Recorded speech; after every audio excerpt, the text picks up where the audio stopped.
Hi everyone, today we have a new video review, and as you can see, this time we are going to talk about fresh release from Tamiya, and it's a 1/48 scale aircraft kit. So what we have here, it's the Lockheed Martin F-35C Lightning II. So this version is notable right because of the feature which you can see here on the box art, because of the foldable wingtips.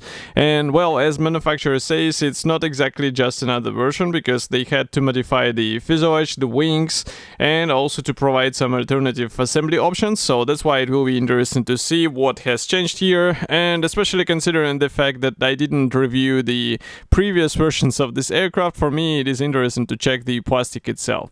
So as I said, the box art here is quite nice. The kit number is 61127, and here you can see comparison with my hand. Also here on the side you will find two marking options. So of course you can open the cockpit, so this is also quite a handy thing, and I think the third marking option can be found on the opposite side here. So this is one, and I think there will be a separate marking guide, so we will talk more about them later. This is a top opening box, and here is what we have inside. So I would say this is quite a packaging, because as you can see, a lot of parts. We have also this large fuselage elements or sections, and as usual everything is closed with the staples, so it will take some time to open them, and I will start right away. And while I'm doing it with the first plastic sprue, I can remind you that you can find the video reviews with other releases from the same brand or some other aircraft kits on the YouTube channel which you are watching right now. You can also help me with a small donation or just by subscribing to this YouTube channel, because it also helps me to grow the overall YouTube channel and the website. So what we have here as the first part, this is the fuselage half, and well, in 1/48 scale it has quite impressive dimensions. Here you can see comparison with my hand. We have also this radar absorbing material, which is made as the raised surface over the main surface planes, and this is quite an interesting design. I saw some modelers actually making a really nice result by doing the pre-shading of these parts and avoiding applying the decals, but this is already your decision how you would like to do this. And also I saw some aftermarket masks which are helping to paint these elements into slightly different color, but again, this is up to you how you would like to proceed with this. I can say that the molding quality here is quite nice, but attachment points is amount of them is rather impressive, and as you can see, the nose cone is molded as the two-piece assembly, so there will be another half, and this is not cool in this scale in my opinion. Here inside you'll find quite large guiding elements, and we also have a nice internal structure which might be visible on the finished model as well. Next we continue with the second gray plastic sprue for the fuselage parts. So here you can see exactly what I was talking about. So this is the nose section which is molded separately, and that's why you have to be careful while joining this nose area, because on 1/48 scale it's even more noticeable, and that's why you should be very careful to avoid unnecessary gaps and seams in such visible area. And frankly speaking, I don't understand why it was done this way, because we have the panel lines which could have been helpful to separate this part as a single piece element. We have also the ammo base and the landing gear base open here as well, so you can assemble them either in this position or in the closed position. And of course again we have this absorbent material on the bottom section as well, so maybe I can bring it closer a bit and you will be able to see what I'm talking about here. But overall quality looks really great, so this is something not surprising for this brand, but it's still worth noting. And what is interesting here, on the next sprue we have the whole air duct as well, or air intake if you prefer, with all of the air vents and air fans. We also have the engine nozzle, which is assembled out of several parts. Such design will be useful for the painting procedure, because it's usually let's say present in different color shades, and that's why you won't have to use masks here. You just use separate parts as they are and then assemble them together. And this is one approach, and also I saw some modelers painting it with the masks in place. So this is already your decision how you would like to approach this thing, but I think it's a really clever design which might make a whole experience a bit more enjoyable. And we also have several frames for the canopy. So this is also an interesting design because, as you can see, this frame can be painted separately, and I wonder if it will completely help us to avoid completely the masking, because basically you're painting the frame separately and then you just install the clear parts. Maybe it is like this, maybe you will still have to use the mask, so we will see it further in the video. Next, we have the sprue with the, I guess these are the wing ends or fins. We also have some armament parts and also some missiles here. And overall molding quality looks fine, even the landing gear wheels. For the landing gear wheels, as usual, I can say that in 1/48 scale it makes sense to get some resin wheels because you'll get a bit better details. And here you can see them from the opposite side. But for some modelers, what you get here out of the box is more than enough, so definitely consider if you really need some additional equipment here. So I guess this sprue is exactly the same, so that's why we'll just move on to the next one. And the next one is again packed with the staples. So as for the foldable wingtips, I think we will see it in the assembly manual, but on the cover, on the frontal side of the box, it was claimed that you can vary the position of the wingtips even after finishing the model, because they will be separate and they will be inserted basically on the special installation points. So that's why it will be quite a clever design, which is variable even after the assembly. So quite a good thing to have. And here you have another plastic sprue with the landing gear legs. We also have the tail wings. We have the nose landing gear wheel well, and also walls which are molded separately. And this is quite an interesting design because there are many features pre-molded. So if I zoom in here, you can see them with your own eyes. And I think it's worth to do some careful painting with the thin brush, with the frame brush, so that you can get the really nice finish. And for some modelers, again, this level of details should be more than enough. But in case you are not okay, you can also get some aftermarket, which will be also providing you with some extra stuff. But of course, the aftermarket costs extra money, so that's why I'm not so eager to recommend it in case you are fine with what you are getting here. I'm trying to open the next plastic bag because here we have a slightly smaller plastic staples, or actually just the staples, but it was opened. And as for the clear sprue, here we have the clear parts for the fuselage. So some of these areas should be steel painted in a special color shade, because on the real aircraft there are more of a chrome colored parts with the interesting reflection, which is visible on the bright light. So definitely study your references because it will be quite important, and it's also a nice touch when you try to replicate such minor things on your model. And maybe it's also mentioned on the assembly manual, we will see. So next, there is the sprue with the various armament. So this is a sprue C, and I can see that it's supplied in two pieces. I will show you on the one because there are the same parts supplied on it. And here, as you can see, we have the bombs, fuel tanks, and all of this looks quite nice. We also have the landing gear wheels. So I don't think here we have anything surprising, but still with some careful application, you should be able to get quite nice result. And I'm now trying to open the next plastic bag. I'm not sure which wingtips were for the folded version and which ones are for the retracted position. So we will have to check the assembly manual, because on this plastic sprue which I'm opening right now, I have another set of the wingtips. So I will show them in a second. Here they are, and we also get some parts for the tail area, so all of this look quite good. I would say the level of details and overall features quality is on the same level as what we saw on the fuselage, so here you don't have to worry about anything.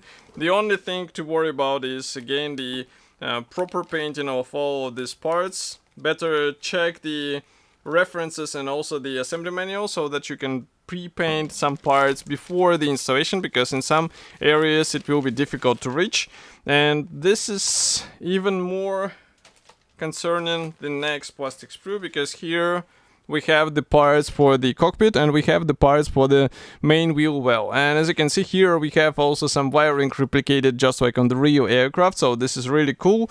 And as for the cockpit here, we have quite a simple design, but that's because a lot of things will be replicated with the decals and separate parts. Also note that here we have the seated pilot figurine, which is really cool. There are not that many brands which are supplying such bonus with their kits, and I think it's nice to have an option of installing this guy into the cockpit, and this way adding a really fine touch and showing the size comparison of the aircraft with the normal human. So this is something what I usually appreciate. Note that the aircraft stand is not included here, so if you would like to have the proper display stand, you have to buy it separately, and Tamiya released these stands as the separate product, which should be bought separately, and I would recommend to get one if you would like to have it nicely shown on the shelf. I'm just checking why we have here two canopies of the same type. So just to prove it, here you can see these parts, and they are absolutely identical, so I'm not sure why it was done this way, but maybe it's because you get an option to have one mistake. But as you can see, the molding quality is really nice. And again, I'm not sure if we will have to use the masks, because I see the masks included here.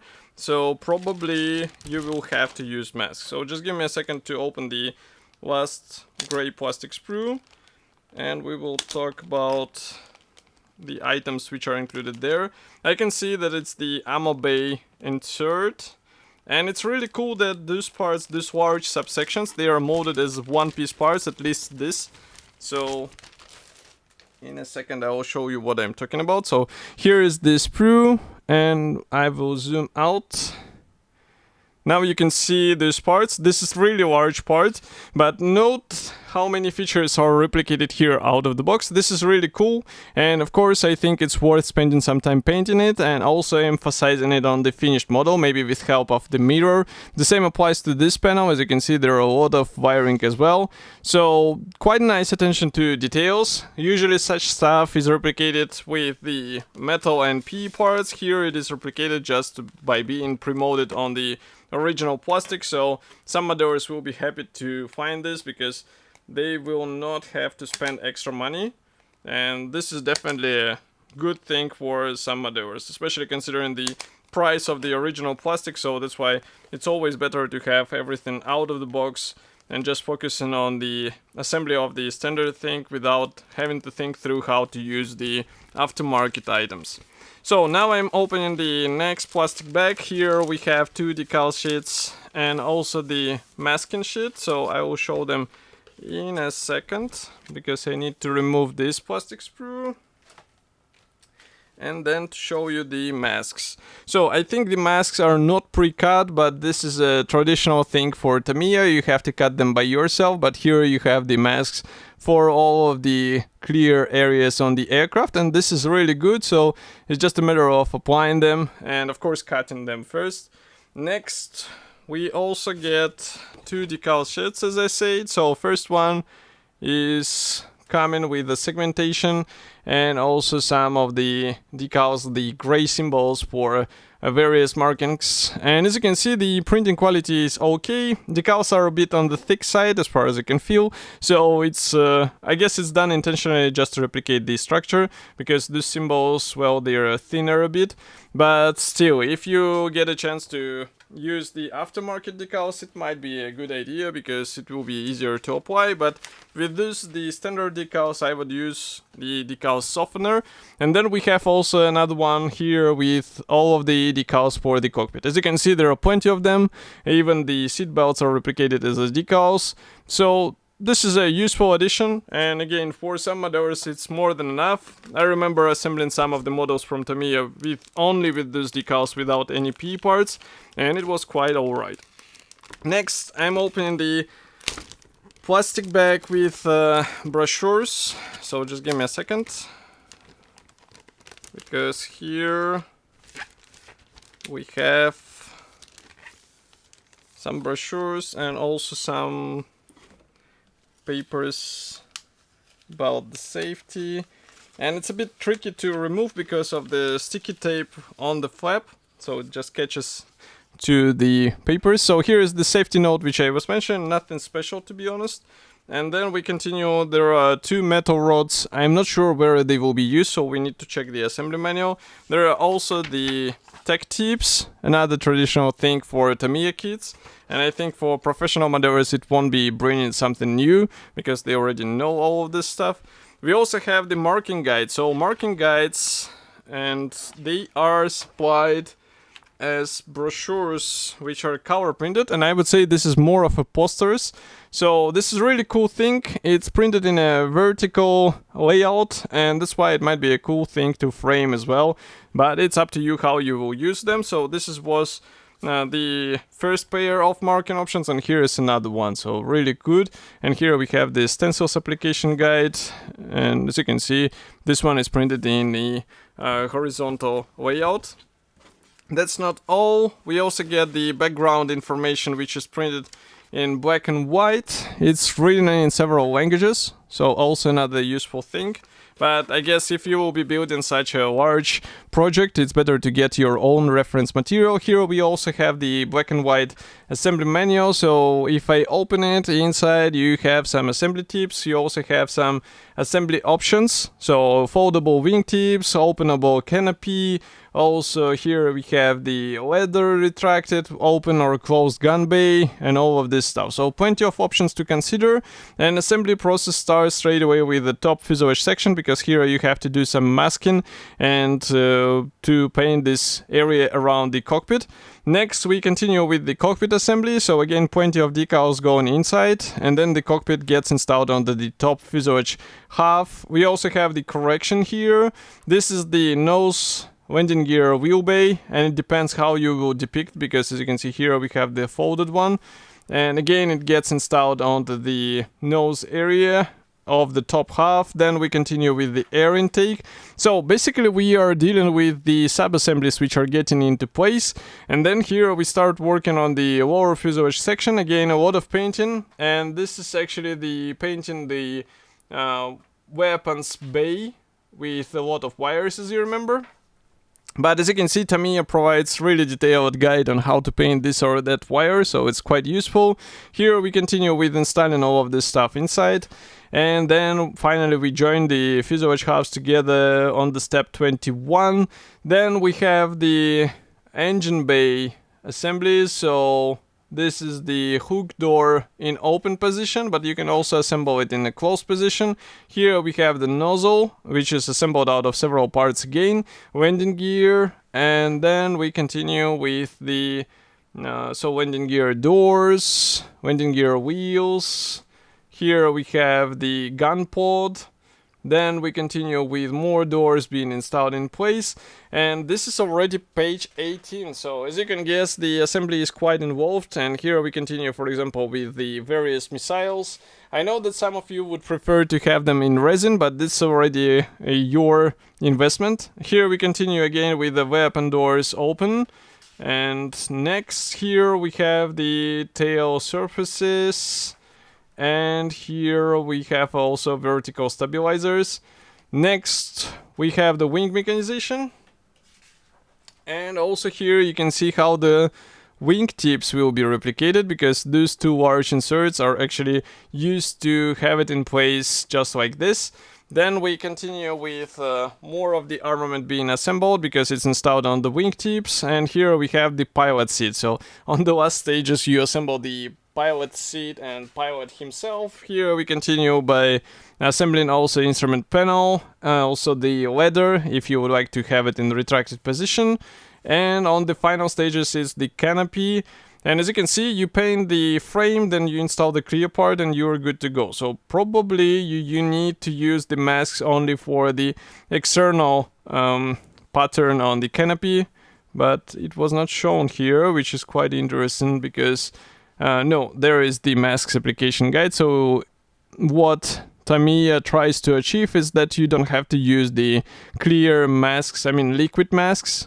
You just use the masks which are provided here. And here we have a nice end page with the logo of this aircraft. So overall, this is rather impressive kit. Not something I would recommend to beginners, to complete beginners. If you are confident in your skills, then definitely check it out. And of course, I will be happy to hear your opinion. So do not forget to write it here in the comment section below. And I will see you in the next video review as usual. Thank you for joining me today, and bye.